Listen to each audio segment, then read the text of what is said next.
সালাম, শুভেচ্ছা ও স্বাগতম। আমি মিল্টন। আজ আপনাকে নিয়ে যাচ্ছি ইতিহাসের এই দিনে পৃথিবীর কোথায় কি ঘটেছিল, এই দিনের তাৎপর্য ও বিশেষত্ব এবং এই দিনের ঐতিহাসিক ঘটনা ও রটনা যা পৃথিবীকে বদলে দিয়েছে তা জানতে। চলুন পৃথিবীর ইতিহাসে এই দিনে কোথায় কি ঘটেছিল তা এক নজর দেখে আসি। আজ 4 ফেব্রুয়ারি। প্রথমেই পৃথিবীর ইতিহাসে এই দিনের আলোচিত, সমালোচিত এবং বিখ্যাত সব ঐতিহাসিক ঘটনা ও রটনা জেনে নেই। 1789 সালের 4 ফেব্রুয়ারি আমেরিকার ইতিহাসে এক নতুন দিগন্তের সূচনা হয়। এই দিন জর্জ ওয়াশিংটন সর্বসম্মতভাবে মার্কিন যুক্তরাষ্ট্রের প্রথম রাষ্ট্রপতি নির্বাচিত হন। আমেরিকার স্বাধীনতা যুদ্ধের এই প্রধান সেনাপতিকে নতুন দেশটির শাসনভার দেয়া হয়েছিল তার সততা ও নেতৃত্বের উপর অবিচল আস্থা রেখে। তার এই নির্বাচন কেবল একটি নতুন পদের সৃষ্টি ছিল না, বরং আধুনিক গণতন্ত্রের এক অনন্য দৃষ্টান্ত হিসেবে বিশ্ব দরবারে আমেরিকার যাত্রাকে শুরু করেছিল। 1949 সালের 4 ফেব্রুয়ারি কলকাতার গঙ্গা নদীর তীরে অবস্থিত ঐতিহাসিক ফোর্ট উইলিয়াম দুর্গ নির্মাণের দীর্ঘ 176 বছর পর তা সাধারণ মানুষের জন্য এর দরজা উন্মুক্ত করে দেয়া হয়। ব্রিটিশ ইস্ট ইন্ডিয়া কোম্পানি এই দুর্গটিকে তাদের শক্তির কেন্দ্র হিসেবে ব্যবহার করত এবং এর নিরাপত্তা ছিল অত্যন্ত কঠোর। ভারতের স্বাধীনতার পর এটি ভারতীয় সেনাবাহিনীর পূর্ব কমান্ডের সদর দপ্তরে পরিণত হয় এবং বিশেষ এই দিনটিতেই সাধারণ মানুষ এই দুর্গটির ঐতিহাসিক স্থাপত্য দেখার সুযোগ পায়। 1952 সালের 4 ফেব্রুয়ারি ছিল বাংলাদেশের রাষ্ট্রভাষা আন্দোলনে এক অগ্নিগর্ভ দিন। পাকিস্তানের তৎকালীন প্রধানমন্ত্রী খাজা নাজিমুদ্দিনের উর্দুই হবে পাকিস্তানের একমাত্র রাষ্ট্রভাষা ঘোষণাটির প্রতিবাদে এই দিন ঢাকার সব শিক্ষা প্রতিষ্ঠানে সর্বাত্মক ধর্মঘট পালন করা হয়। শিক্ষার্থীরা রাজপথে নেমে আসে এবং 21 ফেব্রুয়ারি বৃহত্তর আন্দোলনের ডাক দেন। এই দিনের প্রতিবাদী ভাষা আন্দোলনের চূড়ান্ত পরিণতির ভিত্তি গড়ে দিয়েছিল। 1969 সালের 4 ফেব্রুয়ারি ফিলিস্তিনি মুক্তি সংগ্রামের অবিসংবাদিত নেতা ইয়াসিন আরাফাত প্যালেস্টাইন লিবারেশন অর্গানাইজেশনের চেয়ারম্যান হিসেবে দায়িত্ব গ্রহণ করেন। তার নেতৃত্বেই ফিলিস্তিনের স্বাধীনতার লড়াই একটি আন্তর্জাতিক রূপ পায়। তিনি সশস্ত্র সংগ্রাম এবং কূটনৈতিক আলোচনার মাধ্যমে ফিলিস্তিনিদের অধিকার বিশ্ব দরবারে তুলে ধরেন। তারই ধারাবাহিকতায় তিনি পরবর্তীতে 1994 সালে শান্তিতে নোবেল পুরস্কার লাভ করেন। 1972 সালের 4 ফেব্রুয়ারি বাংলাদেশের স্বাধীনতার ইতিহাসে একটি বড় কূটনৈতিক বিজয়ের দিন। এই দিন ব্রিটেন, পশ্চিম Germany, Denmark, Sweden, Finland, Norway, Iceland ও ইসরায়েল সহ 10টি দেশ বাংলাদেশকে একটি স্বাধীন সার্বভৌম রাষ্ট্র হিসেবে আনুষ্ঠানিক স্বীকৃতি প্রদান করে। বিশেষ করে ব্রিটেনের এই স্বীকৃতি বিশ্ব রাজনীতিতে বাংলাদেশের অবস্থানকে সুসংগত করতে এবং অন্যান্য পশ্চিমা দেশের সমর্থনের পথ প্রশস্ত করতে ম্যাজিকের মতো কাজ করেছিল। 2004 সালের 4 ফেব্রুয়ারি হার্ভার্ড বিশ্ববিদ্যালয়ের একটি ডরমিটরিতে মার্ক জাকারবার্গ তার বন্ধুদের সাথে মিলে চালু করেছিলেন দ্য ফেসবুক, যা আজ বিশ্ববিখ্যাত সামাজিক যোগাযোগ মাধ্যম ফেসবুক হিসেবে পরিচিত। শুরুতে এটি কেবল বিশ্ববিদ্যালয়ের শিক্ষার্থীদের জন্য হলেও খুব দ্রুত তা বিশ্বজুড়ে মানুষের যোগাযোগের ধরন বদলে দেয়। এই প্রযুক্তিগত বিপ্লব আমাদের সামাজিক সম্পর্ক এবং তথ্যের আদান প্রদানকে এক নতুন যুগে নিয়ে এসেছে। এবার জেনে নেই এই দিনে জন্ম নেওয়া কিছু কিংবদন্তি ও অসাধারণ মানুষের কথা। আমেরিকান পাইলট চার্লস লিন্ডবার্গ 1902 সালের 4 ফেব্রুয়ারি মিশিগানের ডেট্রয়েটে জন্মগ্রহণ করেন। 1927 সালে তিনি প্রথম ব্যক্তি হিসেবে বিরতিহীনভাবে একাকী আটলান্টিক মহাসাগর পাড়ি দিয়ে নিউ ইয়র্ক থেকে প্যারিস উড়ে যান। তার এই দুঃসাহসিক অভিযান বিশ্বজুড়ে বিমান চলাচলের বাণিজ্যিক গুরুত্ব বাড়িয়ে দেয় এবং তাকে রাতারাতি বিশ্ব নায়কে পরিণত করে। বিজ্ঞানের ইতিহাসে তার এই অর্জনকে আধুনিক এভিয়েশনের অন্যতম মাইলফলক হিসেবে দেখা হয়। বাংলাদেশের প্রখ্যাত কবি ফজল শাহাবুদ্দিন 1936 সালের 4 ফেব্রুয়ারি ব্রাহ্মণবাড়িয়ায় জন্মগ্রহণ করেন। 60-এর দশকের অন্যতম প্রধান এই কবি বাংলা কবিতায় এক নতুন আধুনিক ধারার সূচনা করেছিলেন। তার কবিতায় প্রেম, প্রকৃতি এবং নাগরিক জীবনের যন্ত্রণা অত্যন্ত নিপুণভাবে ফুটে উঠত। সাহিত্যের পাশাপাশি তিনি সাংবাদিকতায়ও যুক্ত ছিলেন। তার উল্লেখযোগ্য কাব্যগ্রন্থগুলো আধুনিক বাংলা সাহিত্যের অমূল্য সম্পদ। এবং তার অবদানের জন্য তিনি 21 পদক ও বাংলা একাডেমি পুরস্কারে ভূষিত হয়েছেন। আমেরিকান কম্পিউটার বিজ্ঞানী কেন থমসন 1943 সালের 4 ফেব্রুয়ারি লুইজিয়ানার নিউ অর্লিন্সে জন্মগ্রহণ করেন। তিনি বর্তমান ডিজিটাল বিশ্বের নৈপথ্য কারিগরদের একজন। তিনি বিখ্যাত বি প্রোগ্রামিং ভাষার সহস্থপতি এবং আধুনিক অপারেটিং সিস্টেম ইউনিক্সের অন্যতম উদ্ভাবক। এছাড়া তিনি প্রিয় গো প্রোগ্রামিং ভাষারও সহ-নির্মাতা। কম্পিউটার জগতের নোবেল হিসেবে পরিচিত টুরিং অ্যাওয়ার্ড বিজয়ী এই বিজ্ঞানীর কাজ ছাড়া আজকের আধুনিক কম্পিউটার বা ইন্টারনেটের কথা কল্পনা করাও অসম্ভব ছিল। 90-এর দশকের বলিউডের অন্যতম প্রভাবশালী অভিনেত্রী উর্মিলা মাতোন্ডকর 1974 সালের 4 ফেব্রুয়ারি ভারতের মুম্বাইয়ে জন্মগ্রহণ করেন।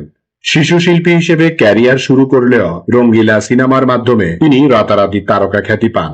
সত্তা, ভূত এবং পঞ্জরের মতো সিনেমায় তার শক্তিশালী অভিনয় প্রমাণ করে যে তিনি কেবল গ্ল্যামার নয়, বরং একজন জাত অভিনেত্রী। নাচের দক্ষতা এবং বহুমুখী চরিত্রে অভিনয়ের জন্য তিনি ফিল্মফেয়ার সহ অসংখ্য পুরস্কার জয় করেছেন। বাংলাদেশি ক্রিকেটার মাহমুদুল্লাহ 1986 সালের 4 ফেব্রুয়ারি ময়মনসিংহে জন্মগ্রহণ করেন। তাকে বাংলাদেশ ক্রিকেটের ফিনিশার বলা হয়। 2015 সালের বিশ্বকাপ ক্রিকেটে ইংল্যান্ডের বিপক্ষে তার করা সেঞ্চুরিটি বাংলাদেশ ক্রিকেটের ইতিহাসে এক নতুন দিগন্ত খুলে দিয়েছিল। দলের বিপদের মুখে ধীরস্থির থেকে দলকে জয়ের বন্দরে পৌঁছে দেওয়ার ক্ষমতার কারণে ভক্তরা তাকে ভালোবেসে সাইলেন্ট কিলার বা ফিনিশার বলে ডাকেন। তিনি টি-20 ফরম্যাটে বাংলাদেশ ক্রিকেট দলকে সফলভাবে নেতৃত্ব দিয়েছিলেন। স্মরণ করছি এই দিনে চলে যাওয়া কিছু কিংবদন্তি ও অসাধারণ মানুষের কথা। ককেসাস অঞ্চলের এক কিংবদন্তি নেতা এবং আধ্যাত্মিক গুরু ইমাম শামিল 1871 সালের 4 ফেব্রুয়ারি মৃত্যুবরণ করেন। 19 শতকের মাঝামাঝি সময়ে রাশিয়ান সাম্রাজ্যের সম্প্রসারণবাদের বিরুদ্ধে তিনি দীর্ঘ 25 বছর ধরে বীরত্বের সাথে প্রতিরোধ যুদ্ধ পরিচালনা করেন। তার অসামান্য রণকৌশল এবং ধর্মীয় নেতৃত্ব ককেসাসের মুসলিম উপজাতিদের ঐক্যবদ্ধ করেছিল। আজও তিনি মুসলিম বিশ্বের স্বাধীনতা সংগ্রামের এক মহান প্রতীক হিসেবে সমাদৃত। আধুনিক ভাষা বিজ্ঞানের অন্যতম প্রধান স্থপতি এডওয়ার্ড স্যাপির 1939 সালের 4 ফেব্রুয়ারি মৃত্যুবরণ করেন। তিনি ভাষা ও সংস্কৃতির মধ্যকার গভীর সম্পর্ক নিয়ে গবেষণা করেন, যা পরবর্তীতে স্যাপির ওর প্রকল্প হিসেবে পরিচিতি পায়। তার তথ্য অনুযায়ী মানুষের চিন্তা করার পদ্ধতি অনেকাংশেই তার মাতৃভাষার কাঠামোর উপর নির্ভর করে। 1939 সালের এই দিনে তার মৃত্যু ভাষা বিজ্ঞান জগতের জন্য ছিল এক অপূরণীয় ক্ষতি। আন্তর্জাতিক খ্যাতিসম্পন্ন বাঙালি বিজ্ঞানী সত্যেন্দ্রনাথ বসু 1974 সালের 4 ফেব্রুয়ারি পরলোক গমন করেন। তাত্ত্বিক পদার্থবিজ্ঞানে তার অবদান আধুনিক বিজ্ঞানের মোড় ঘুরিয়ে দিয়েছিল। আলবার্ট আইনস্টাইনের সাথে মিলে তার উদ্ভাবিত বোস-আইনস্টাইন পরিসংখ্যান বিজ্ঞানের অন্যতম গুরুত্বপূর্ণ আবিষ্কার। তার নামানুসারেই পারমাণবিক কণা বোসন এর নামকরণ করা হয়েছে। তিনি কেবল একজন বিজ্ঞানীই ছিলেন না, বরং মাতৃভাষায় বিজ্ঞান চর্চার এক বলিষ্ঠ প্রবক্তা ছিলেন। প্রখ্যাত সাহিত্যিক মৈত্রেয়ী দেবী 1990 সালের 4 ফেব্রুয়ারি পরলোক গমন করেন। তার অমর সৃষ্টি নহন্তে উপন্যাসের জন্য তিনি সাহিত্য একাডেমি পুরস্কার লাভ করেন। রবীন্দ্রনাথ ঠাকুরের ঘনিষ্ঠ সান্নিধ্যে থাকা এই মহিষী নারী তার ডায়েরি ও লেখনীর মাধ্যমে রবীন্দ্রনাথের জীবনের অনেক অজানা দিক তুলে ধরেছেন। সমাজসেবা এবং সাম্প্রদায়িক সম্প্রীতি রক্ষায় তিনি আজীবন সক্রিয় ছিলেন। বাংলা চলচ্চিত্র জগতের অন্যতম শ্রেষ্ঠ কৌতুক অভিনেতা রবি ঘোষ 1998 সালের 4 ফেব্রুয়ারি পরলোক গমন করেন। সত্যজিৎ রায়ের গুপি গাইন বাঘাবাইন চলচ্চিত্রে বাঘা চরিত্রটি তাকে অমরত্ব দিয়েছে। তবে তিনি কেবল হাস্য কৌতুকের মাধ্যমেই সীমাবদ্ধ ছিলেন না। গল্প হলো সত্যি বা অভিযান এর মতো সিনেমায় তার অভিনয় দক্ষতা প্রমাণ করেছে যে তিনি কত উঁচু মানের অভিনেতা ছিলেন। থিয়েটার এবং সিনেমা উভয় মাধ্যমেই তিনি ছিলেন অপ্রতিদ্বন্দ্বী। আধুনিক ভারতীয় সঙ্গীতের এক শক্তিশালী কণ্ঠ বাণী জয়রাম 2023 সালের 4 ফেব্রুয়ারি পরলোক গমন করেন। তিনি 18টি ভাষায় 10,000-এরও বেশি গান গেয়েছেন। বিশেষ করে হিন্দি সিনেমা গুড্ডির বোলেরে পপিহারা গানটি তাকে আকাশচুম্বী জনপ্রিয়তা এনে দেয়। দক্ষিণ ভারতীয় চলচ্চিত্রের পাশাপাশি বাংলা গানেও তার বিচরণ ছিল প্রশংসনীয়। মৃত্যুর মাত্র কিছুকাল আগে তাকে ভারত সরকার পদ্মভূষণ সম্মানে ভূষিত করেছিল। এবার এই দিনের বিশেষ দিবস ও উৎসবের গল্প শুনি। আজ বিশ্ব ক্যান্সার দিবস। প্রতি বছর 4 ফেব্রুয়ারি বিশ্বজুড়ে বিশ্ব ক্যান্সার দিবস পালন করা হয়। ক্যান্সার সম্পর্কে জনসচেতনতা বৃদ্ধি, এই রোগ শনাক্তকরণ, প্রতিরোধ এবং চিকিৎসার সুযোগ সবার কাছে পৌঁছে দেওয়ার লক্ষ্যেই এই আন্তর্জাতিক দিবসটি পালিত হয়। Union for international cancer control নামক সংস্থা 2000 সালে প্যারিসে আয়োজিত প্রথম বিশ্ব ক্যান্সার সম্মেলন থেকে এই দিবসটি সূচনা করে। ক্যান্সার দিবসের মূল লক্ষ্য হল মানুষকে এই মরণ ব্যাধি সম্পর্কে শিক্ষিত করা এবং এটি নিয়ে ছড়িয়ে থাকা ভুল ধারণা ও ভয় দূর করা। আধুনিক চিকিৎসা বিজ্ঞান অনুযায়ী অনেক ধরনের ক্যান্সার শুরুতেই শনাক্ত করা গেলে তা পুরোপুরি নিরাময় সম্ভব। তাই তামাক ও মাদক বর্জন, সুষম খাদ্য গ্রহণ এবং নিয়মিত ব্যায়ামের মাধ্যমে কিভাবে ক্যান্সারের ঝুঁকি কমানো যায় তা এই দিনে ব্যাপকভাবে প্রচার করা হয়। এছাড়া নিয়মিত স্ক্রিনিং বা শারীরিক পরীক্ষার প্রয়োজনীয়তা তুলে ধরে অকাল মৃত্যু কমানোর উপর জোর দেওয়া হয়। বিশ্ব ক্যান্সার দিবসের সাম্প্রতিক বছরগুলো একটি প্রধান অঙ্গীকার হল ক্লোজ দ্য কেয়ার গ্যাপ বা চিকিৎসার বৈষম্য দূর করা।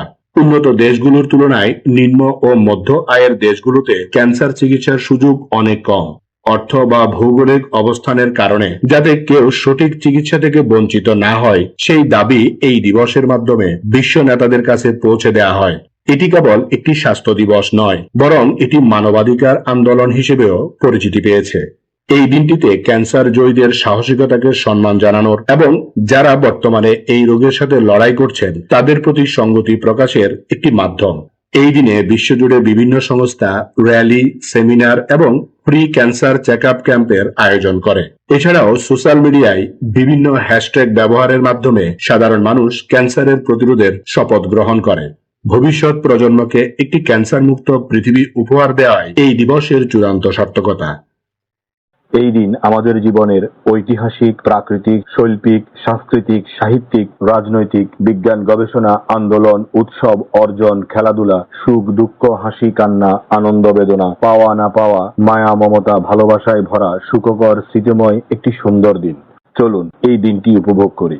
আগামীকালকের তারিখে পৃথিবীর কোথায় কি ঘটেছিল তা জানার আমন্ত্রণ জানিয়ে আজকের গল্প এখানেই শেষ করিলাম।